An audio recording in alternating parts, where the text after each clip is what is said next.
usas mga importanteng kamatuoran o gitudlo sad ni Kristo nga didto di ay sa langit wala nay magminyo ay nga kining kaminyoon kutob ra gid ni dinhis kalibutan.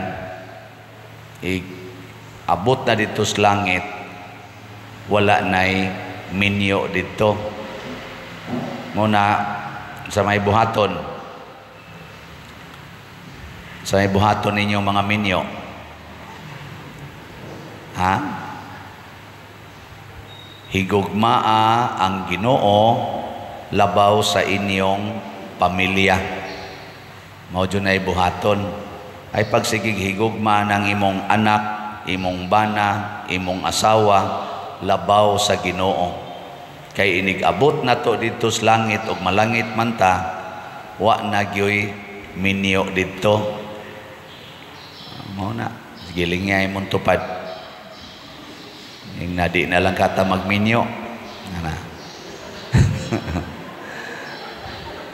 Aw na man say mga minyo ninyo, mao lagi ayaw lang yung higugmaa ang imong pamilya labaw sa imong paghigugma sa Ginoo.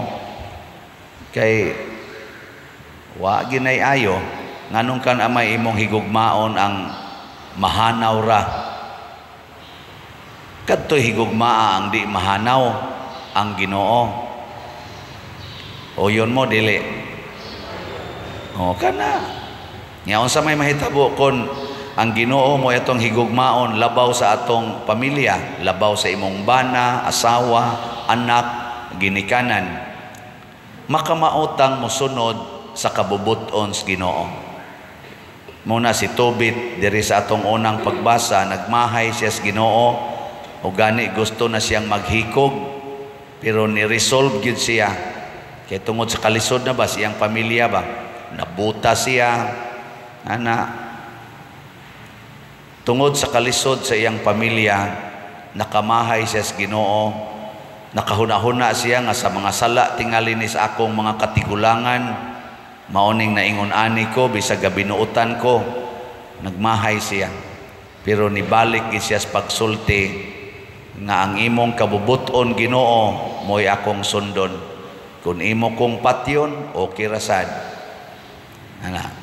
So wa na siya magmahal siyang kaugalingon, wa na siya magampo nga kining akong asawa, kining akong anak, maayo untang kahimtang, maayo unta ko ni akong pagkabuta, wa na. Ning abot siya sa point kaningon, ikaw lang gyud magbuot Ginoo.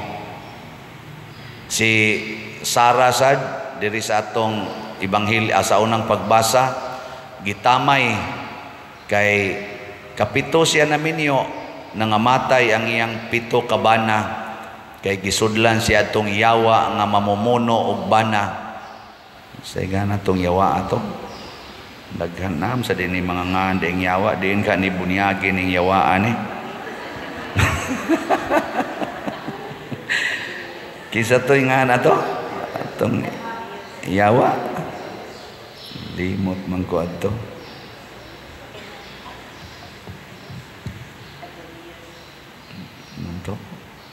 Daotang demonyo nga si Asmodeus, angan sa yawa nga dautan nga nisod ditong Sara nga ang istorya kuno ani nga inighumas kasal, wa man to sila'y sex before kasal kay kuan man to pugnan man to sa mga ginikanan niya. Pag humagkasal inighumang yung hikay manghigda dayon na sila. Amaw palay inighikap sa bana, patay dayon. Mo nang ingon diri wa gyud wa makonsumate, wa mahingpit ang ilang kaminyoon kay inighikap pa lang. Aksyon hikap, patay dayon. Ang asawa na sang usa. Inigdog pa lang, wa pa gyud sila makahimo sa lawas nun na pakighilawas, patay dayon. Pito ka bo, patay. Mao na nga gitamay siya, ingnan siya sulugoon siyang ginikanan, hawa na diri oy, matakdan pa lang minimo na am kayawa diha. Sinan ka imong maid mo insulto na nimo. Mo to si Sarah naghuna-huna na sang maghikog. Pero niingon siya, kun ako ning buhaton, bugtong anak rabako sa akong amahan. Ang ako na sang amahan mo ipakauwawan. Isurrender ko nis Ginoo.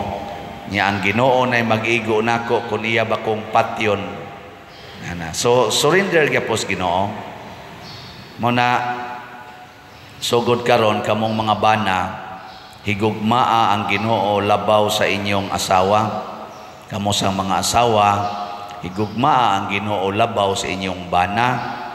Kamong mga ginikanan, higugmaa ang inyong higugmaa ang Ginoo labaw anang inyong mga anak. Mausad ang mga anak mahigugma sa Ginoo labaw sa inyong paghigugma sa inyong ginikanan. Mao na siya sakto. Gitawag na siya practice ba dito sa langit. Mao bitan na dinhi sa kaning Eucharistia kining atong misa, mao man ni ang pag-practice nato sa kinabuhi sa langit. Mao bitan ang moingon ko ninyo nga kanang inig-ingon ipakita ang panag-inig suunay, dili ninyo tudloan ang mga bata nga magsigig amin mudagan nga tos gawas, mubaktas nga respikas kay magsigig amin anang ilang mga tiya, mga unsa pa na diha. Di na mao.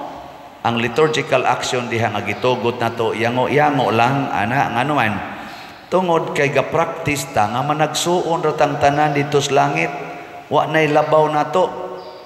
Ginoo ray labaw kitang tanan nagsuon muna kanang mga tawo nga nahigugma sa ilang bana, attach kay bana, attach kay asawa, attach kay anak, attach kay ginikanan, tuan na nas impierno, di nakaabot og langit.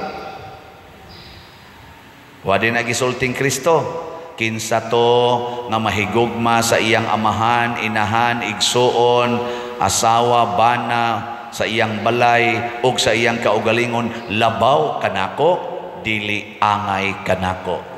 Kasayo na sabton. Ingkaw niya pa dir, amon lang ning pasagdan among anak. Aw nahigugma man kas Ginoo, sunda ang gisultis Ginoo. Ang sa may gisultis Ginoo para sa mga anak. Mga anak, sa to?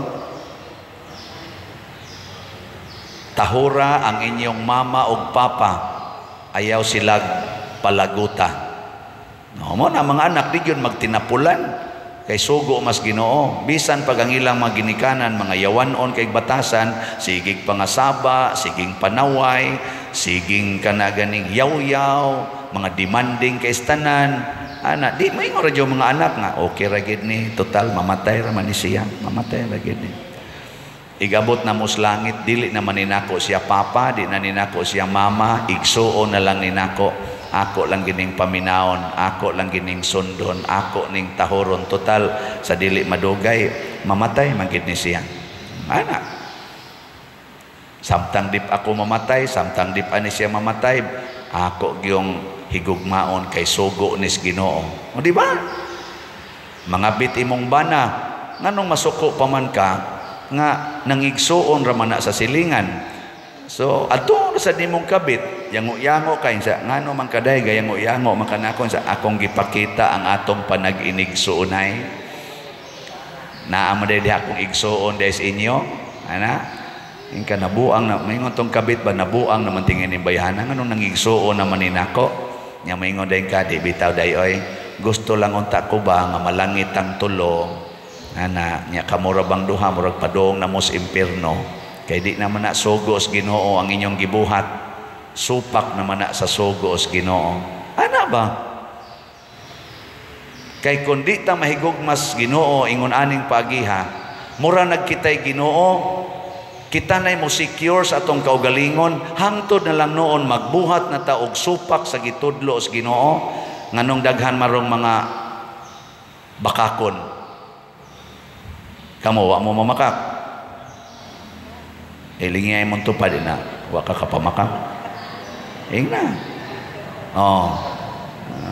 Mga bakakon kayo. Nganong mamakak man? Kay nahigugma mas kaugalingon labaw sa Ginoo. Mo nang mamakak. bisan kay dinhi sa ato ganing social media, daghan kayong bakakon oy.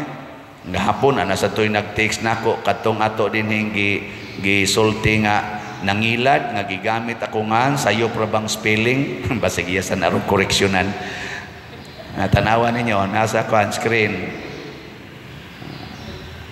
Kana si Crescenciano Ubod na gipost pang among dagway in tao ni kaning Bishop Abit Oy haron kunuhay nga kuan nangita na sa kwarta nya naarabay gustong mo donate nya dali kay mo reply sayo pra bang spelling sa kungan mangilad gyud ba di man maikog mangilad gamiton ang pari gamiton pag yung simbahan doon na naiguan na niya sa una padayon lang yapon karon niingon na sad na nga balhinonon kuno ko awasan no siguro balhinonon balhino na kuno ko mo na magdali-dali kuno pamalit og slots hutda dayon ninyo palit ang slots kay balhinono nako ingon ana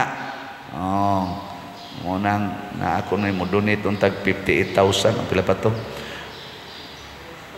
maghimo-himo lang yung istorya ba diin man na siya nakaton ana dito na siyang pamilya kaysa iyang pamilya doon na sa dito yung mga bakakon way klarong pagtudlo ang ginikanan niya nga nagingon ayaw gyud pamakak kay di ka malangit ana dawata lang ang kakabos dawato nato nga watay kwarta sama ni Tobit kay kung di ta mo dawat nga kabusta di ta mo tuos giingong Ginoo nga bulahan kamo mga kabos mangita tagpaagi bisag unsa na lang para makakwarta hangtod ato na lang ilad-ilaron ang mga tao gamiton pa nato angan sa mga pari og sa mga other persons no ako wadyo ko mangilad ninyo nga niingon ko pamalit mog slots kay naapatay pila di kabok 52,873 slots sa SBF DAG para sa atong kumbinto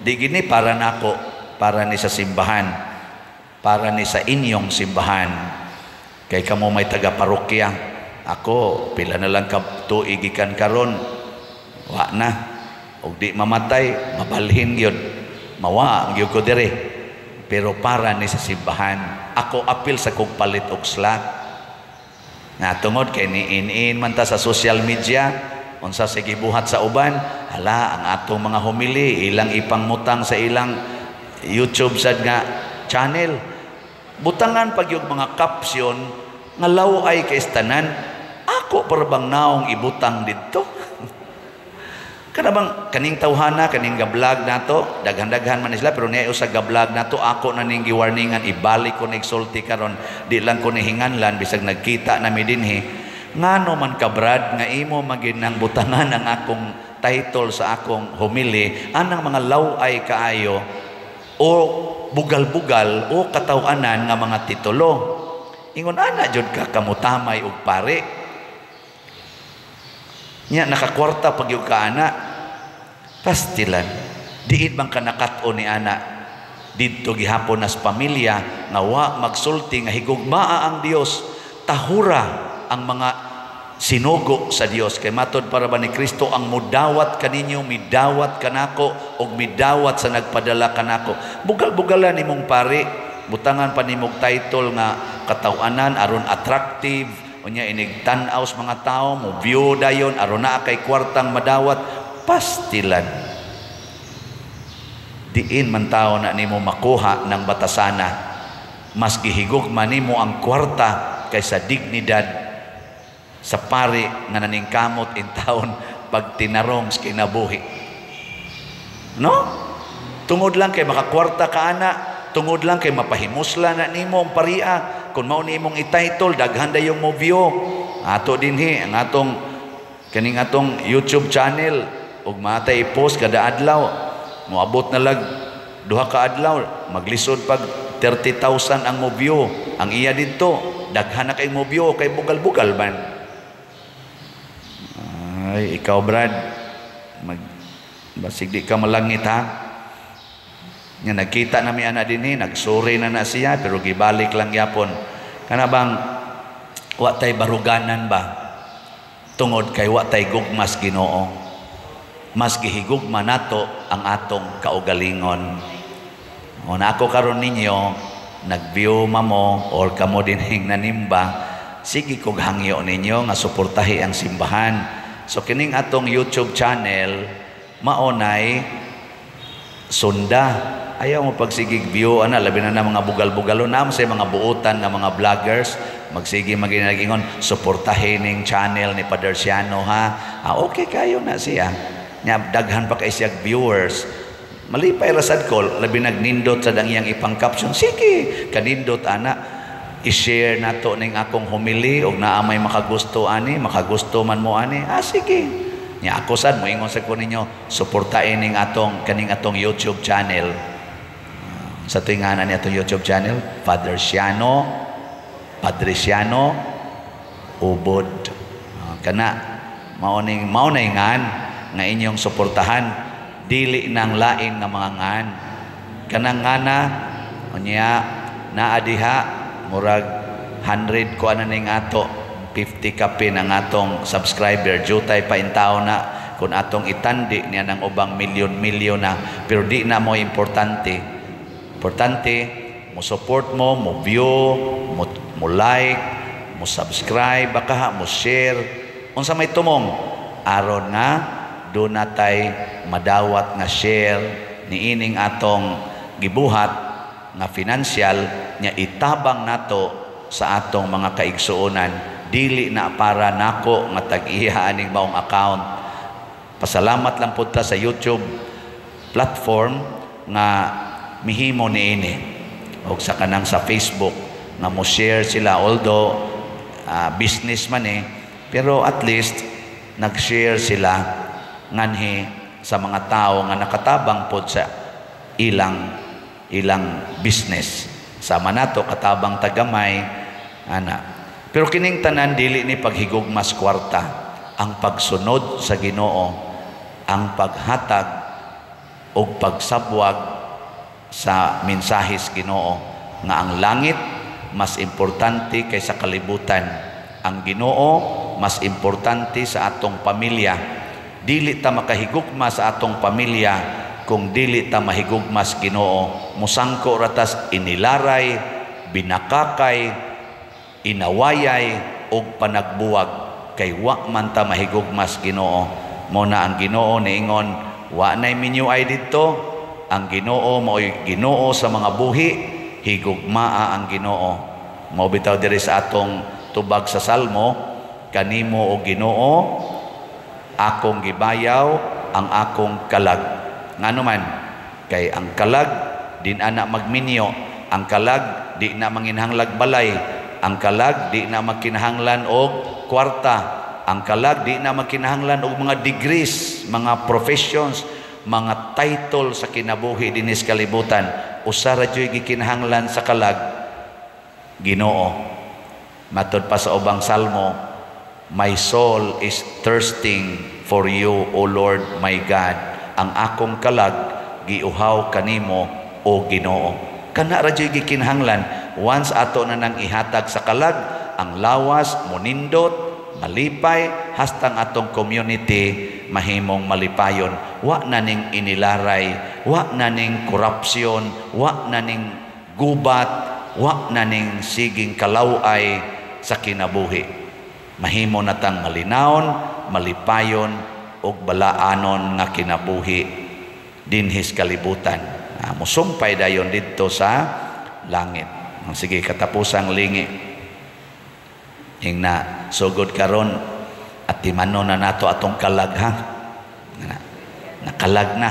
Ayaw na nang imong kilay, ayaw na nang imong buhok, ayaw na nang imong naong, kalag atong atimanon ha. Sige, manindog na ta mga dunay kalag.